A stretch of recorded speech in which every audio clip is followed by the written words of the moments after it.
Marker কাম নাই রাখ না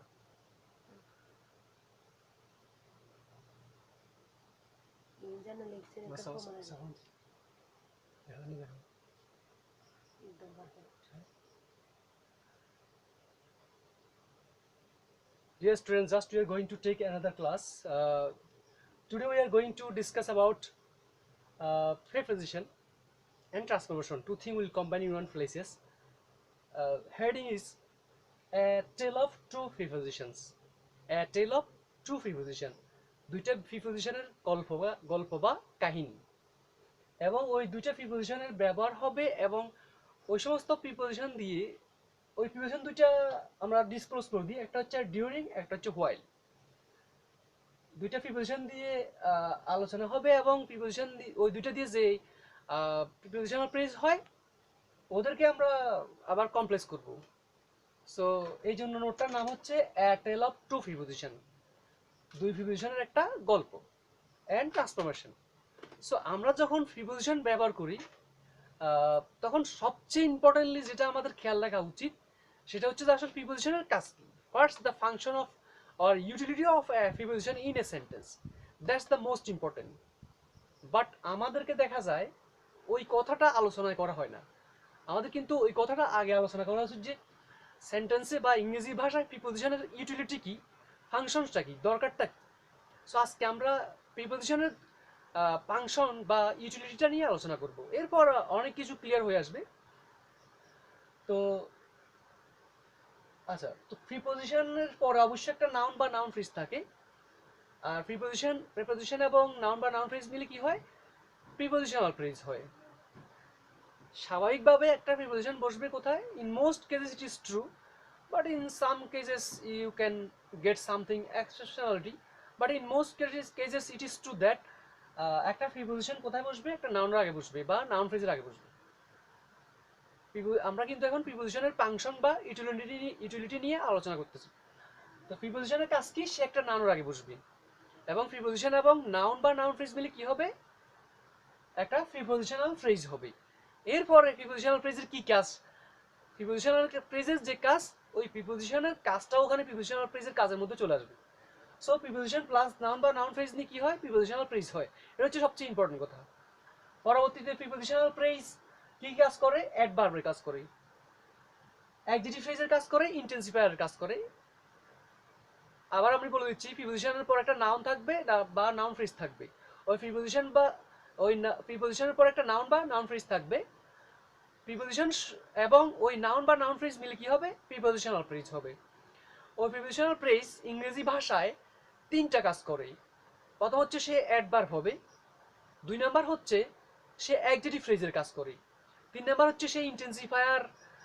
ইন্টেন্সিফায়ারের মতো এই জাতীয় কাজ করে ইন্টেন্সিফায়ারের সাথে কিন্তু আরো দুই একটা আছে সেটা নিয়ে আমরা পরবর্তী ক্লাসে আলোচনা করব সো প্রিপোজিশনের পর একটা নাউন থাকবে ওই প্রিপোজিশন এবং নাউন সহ কি হবে প্রিপোজিশনাল ফ্রেজ হবে প্রিপোজিশনাল ফ্রেজ তিনটা কাজ করে ইংরেজি ভাষার মধ্যেই অফকোর্স এটা আমাদেরকে জানতে হবে মানতে হবে প্রিপোজিশনাল ফ্রেজের তিনটা কাজ প্রিপোজিশনাল ফ্রেজের কাজের সাথে সাথে প্রিপোজিশনের কাজও এখানে হয়ে যাচ্ছে প্রিপোজিশন একা কোনো কাজ করে না প্রিপোজিশনকে আমি একা কোনো দায়িত্ব দিতে গেলে প্রিপোজিশন এখানে ফেল করবে সো প্রিপোজিশনের সাথে কেউ না কেউ থাকবে তখনই প্রিপোজিশনের কাজটা আসবে আমি একা প্রিপোজিশনকে দিয়ে কিছু করতে পারবো না কিছু কিছু ক্ষেত্রে হয় সেটা নিয়ে পরে আলোচনা করবো মেজরলি প্রিপোজিশন পরবর্তী নাউন নিয়ে কাজ করে প্রিপোজিশন প্লাস নাউন নিয়ে কি হয় প্রিপোজিশনাল ফ্রেজ হয় ওই প্রিপোজিশনাল ফ্রেজ সেন্টেন্সে তিনটা কাজ করে একটা হচ্ছে প্রথমত সে সবচেয়ে বেশি প্রিপোজিশনাল ফ্রেজ যে কাজে সবচেয়ে বেশি প্রিপোজিশনাল ফ্রেজ কি ব্যবহার হয় সেটা হচ্ছে অ্যাডভার্ব দ্বিতীয়ত অ্যাডজেক্টিভ ফ্রেজ তৃতীয়ত ইন্টেন্সিফায়ারের মতো এই জাতীয় কাজ সো তিনটা কাজ প্রিপোজিশনাল ফ্রেজের adverb number two adjective phrase এবং ইন্টেন্সিফায়ারের মতো কাজগুলা সো আজকে আমরা শুধু প্রিপোজিশনের তিনটা কাজের মধ্যে শুধু অ্যাডভার্বের কথা নিয়ে আমরা এখানে আলোচনা করব সো দেখা যাচ্ছে the old man lives in village বৃদ্ধ লোকটা গ্রামে থাকে হি ওয়ার্কস অন ফার্ম সে খামারে কাজ করে ফার্মরাই কিন্তু অন বসে এটা কিন্তু ইম্পর্টেন্ট জিনিস you must keep it in your memory so in village প্রিপোজিশনের পর একটা নাউন থাকার কথা নাউন একটা বসছে ভিলেজ ইন একটা প্রিপোজিশন ভিলেজ একটা নাউন প্রিপোজিশন নাউন নিয়ে প্রিপোজিশনাল ফ্রেজ হয়েছে এখানে আগের কথা মতো, according to the discussion of previous precedents. However, he works on farm. এখানে অনটা প্রিপোজিশন, ফার্মটা হচ্ছে যে নাউন। প্রিপোজিশন নাউনে কি হয়েছে, প্রিপোজিশনাল প্রেস হয়েছে। আর বলে দিচ্ছি, the old man lives in Dhaka, বৃদ্ধ লোকটা ঢাকায় থাকে। ইনটা preposition, however not Dhaka. Dhaka, if I say the old man lives in Dhaka, that's correct, but here is written the old man lives in village. The old man lives in village. ইনটা হচ্ছে preposition আর ভিলেজটা হচ্ছে প্রিপোজিশনের demand, সেটা হচ্ছে noun.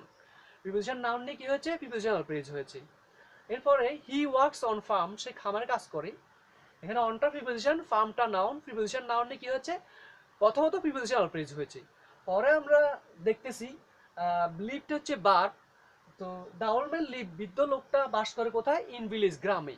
গ্রামে বাস করে, in village, গ্রামে, গ্রামে বাস করে। ইন ভিলেজ প্রিপোজিশনাল প্রেজটা লিভ, বাস করা, বার্বের জন্য ব্যবহার হচ্ছে, যার কারণে এটা কি অ্যাডভার্ব। হি ওয়ার্কস অন ফার্ম, সে খামারে কাজ করে।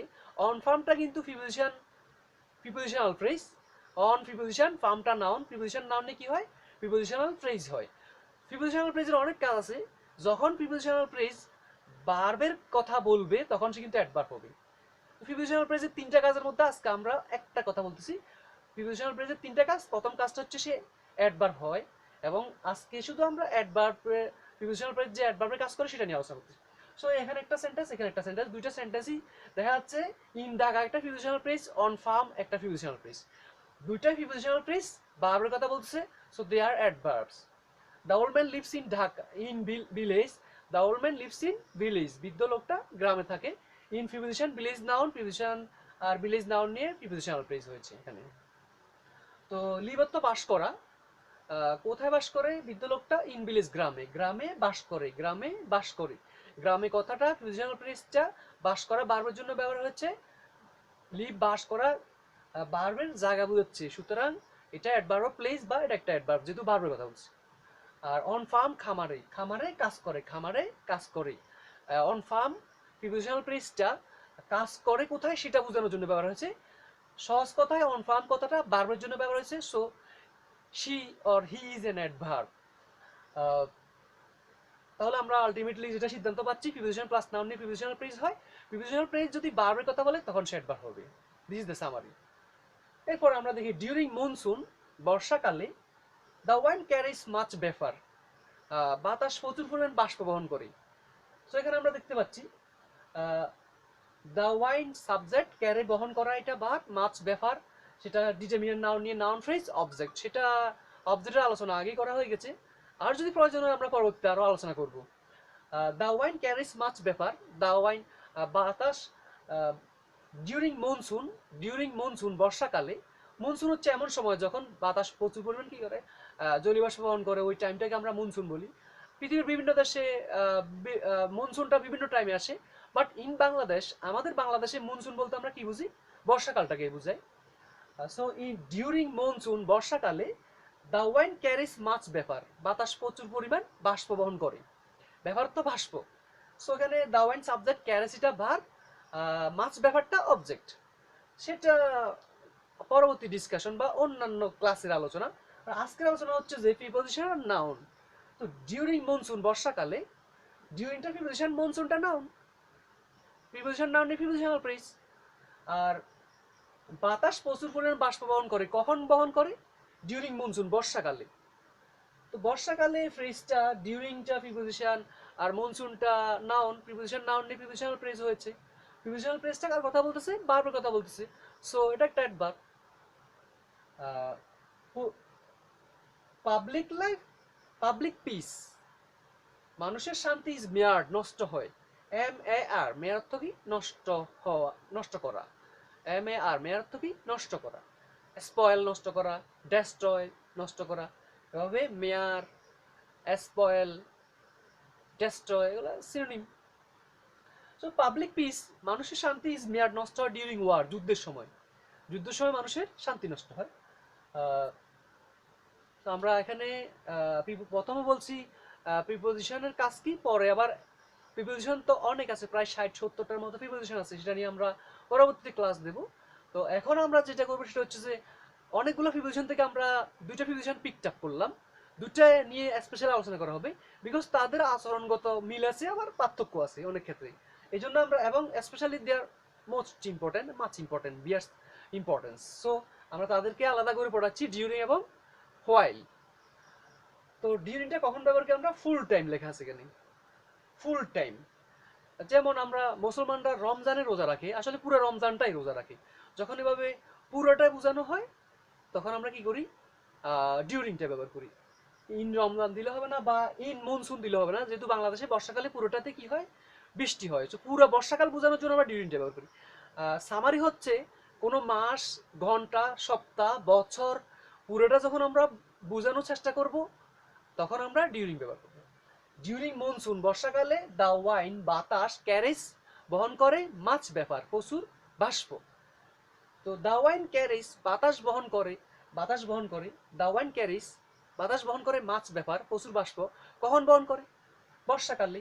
সো ডিউরিং মনসুন বর্ষাকালে প্রিপোজিশন প্লাস নাউন নিয়ে প্রিপোজিশনাল প্রেস হয়েছে, তবে প্রিপোজিশনাল প্রেসটা বার্বের কথা বলতেছে, যার কারণে এটা একটা অ্যাডভার্ব। বার্বের কথা বললে প্রিপোজিশনাল প্রেস, বার্বের কথা বললে অ্যাডভার্ব, বার্বের কথা না বললে কিন্তু অ্যাডভার্ব না।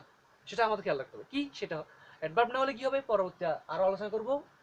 অ্যাডভার্ব না হলে কি হবে? এই যে দুইটা হবে, 2 নম্বর 3 নম্বর এগুলো পরে আলোচনা হবে। তাহলে ডিউরিং মনসুন বর্ষাকালে দ্য ওয়াইন ক্যারিজ মাছ ব্যাপার, বর্ষাকালে বাতাস প্রচুর পরিমাণ জলীয় বাষ্প বহন করে। কখন বাতাস প্রচুর পরিমাণ জলীয় বাষ্প বহন করে? বর্ষাকালে। বর্ষাকালে কথাটা জলীয় বাষ্প বহন করার সময় নির্দেশ করতেছে, বা ক্যারি বহন করা বার্বের বার্বের কথা বলতেছে। ডিউরিং মনসুন বর্ষাকালে, বর্ষাকালে কথাটা জলীয় বাষ্প বহন করার সময় নির্দেশ করতেছে। ডিউরিং মনসুনটা বার্বের সময় বা বার্বের কাজের সময় নির্দেশ করতেছে, বার্বের কথা বলতেছে, সো অ্যাডভার্ব এটা। একই অবস্থা পাবলিক পিস মানুষের শান্তি ইজ মেয়ার্ড নষ্ট হয় ডিউরিং ওয়ার যুদ্ধের সময় মানুষের শান্তি নষ্ট হয়। কখন মানুষের শান্তি নষ্ট হয়? ডিউরিং ওয়ার যুদ্ধের সময়। এই ডিউরিং প্রিপোজিশন আর ওয়ারটা হচ্ছে কি নাউন, প্রিপোজিশন নাউন নেই প্রিপোজিশনাল প্রেস। এই প্রিপোজিশনাল প্রেসটা বার্বের কথা বলছে, সো সেটা একটা অ্যাডভার্ব। এবং স্পেশালি অনেক প্রায় প্রিপোজিশনের কাজ হচ্ছে, বা প্রিপোজিশন তো অ্যাডভার্বের কাজ করে এটা আমরা জানি, তবে ডিউরিংটা কি কাজ কখন ব্যবহার করি? ফুল টাইম, পুরো সময় বোঝানোর জন্য আমরা কি করি? ডিউরিংটা ব্যবহার করি পুরো সময়। যেমন ডিউরিং রামাদান রমজানের সময়, ডিউরিং মনসুন বর্ষাকালে, ডিউরিং স্প্রিং বসন্তকালে, ডিউরিং স্প্রিং বসন্তকালে। পুরা সময়, পুরা সপ্তাহ, পুরা মাস, পুরা বছর বোঝানোর জন্য ডিউরিং ব্যবহার করা হয়। ডিউরিং এর আলোচনা আমাদের এখানে শেষ। এরপর আসছে হোয়াইল। হোয়াইলের পরে সাধারণত একটা ভার্ব থাকে, আর হোয়াইল যুক্ত সেন্টেন্সে সাধারণত দুইটা ভার্ব থাকে। দুইটা কাজ সিমিলটেনিয়াসলি একই সময় চলে, এটা বোঝানোর জন্য হোয়াইলটা ব্যবহার করা হয়। যে উদাহরণস্বরূপ আমরা দেখতে পাই, হি ফাউন্ড এ পার্স, সে একটা মানি ব্যাগ পেলো। পার্স হচ্ছে টাকার ব্যাগ, বা মানি ব্যাগকে আমরা কি বলি ইংলিশে? পার্স তো বলি, PURSE purse. He found a purse, সে একটা মানি ব্যাগ পেলো হোয়াইল ওয়াকিং দেয়ার, যখন সেখানে হাঁটতেছিল। হোয়াইল পরে বারবে সাধারণত আইনজি ফরম হয়। সে সেখানে হাঁটতেছিল এবং একটা মানি ব্যাগ পেয়েছে। দুইটা কাজ কিন্তু একই সময়ে। সো দুইটা কাজ যখন একই সময়ে চলে তখন ওই লাইনটাতে আমরা সাধারণত কি ব্যবহার করি? নন পয়েন্ট ভার্বের আগে আমরা হোয়াইল ব্যবহার করি প্রিপোজিশন হিসাবে। হি ফাউন্ড এ পার্স, একটা মানিব্যাগ পেল হোয়াইল ওয়াকিং দেয়ার, যখন সেখানে সে হাঁটতেছিল। সো দুইটা কাজ, একটা মানিব্যাগ পাওয়া আবার হাঁটা, দুইটা কাজ একই সময় বোঝাচ্ছে, যার কারণে এখানে ডিউরিং ব্যবহার না করে হোয়াইল ব্যবহার করা হয়েছে। আবার একটা উদাহরণ দেখি, দে ফেসড এ রাফ ওয়েদার হোয়াইল ট্রাভেলিং। দে ফেসড এ রাফ ওয়েদার, তারা একটা খারাপ আবহাওয়ার সম্মুখীন হয়েছিল হোয়াইল ট্রাভেলিং, যখন ভ্রমণ করতেছিল। আবার বলতেছি, দে ফেস, ফেস হতো মুখ, ফেস হতো আবার সম্মুখীন হওয়া।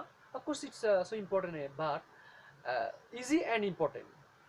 দে ফেসড, তারা সম্মুখীন হয়েছিল এ রাফ ওয়েদার, একটা খারাপ আবহাওয়ার সম্মুখীন হয়েছিল ডিউরিং ট্রাভেলিং।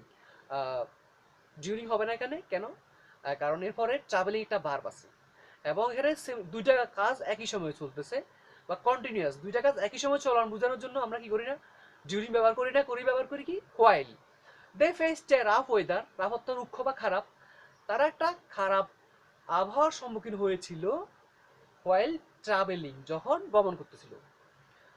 সো সাধারণ আমরা হোয়াইল এবং ডিউরিং এর মধ্যে পার্থক্য হচ্ছে, ডিউরিংটা একটা সময়কে ফুল টাইম বোঝানোর জন্য ব্যবহার হয়, আর হোয়াইলটার পরে একটা ভার্ব থাকে, সেই ভার্বের কাজটা এবং ফাইনাইট ভার্বের কাজটা একই সময় চলতে থাকে। সো দুইটা কাজ যখন একই সময় চলতে থাকে তখন ওই লাইনের মধ্যে আমরা অধিকাংশ ক্ষেত্রে প্রিপজিশন হিসাবে হোয়াইল ব্যবহার করি। আবার উদাহরণগুলো পড়ে দিচ্ছি। হি ফাউন্ড এ পার্স, একটা মানি ব্যাগ পেলো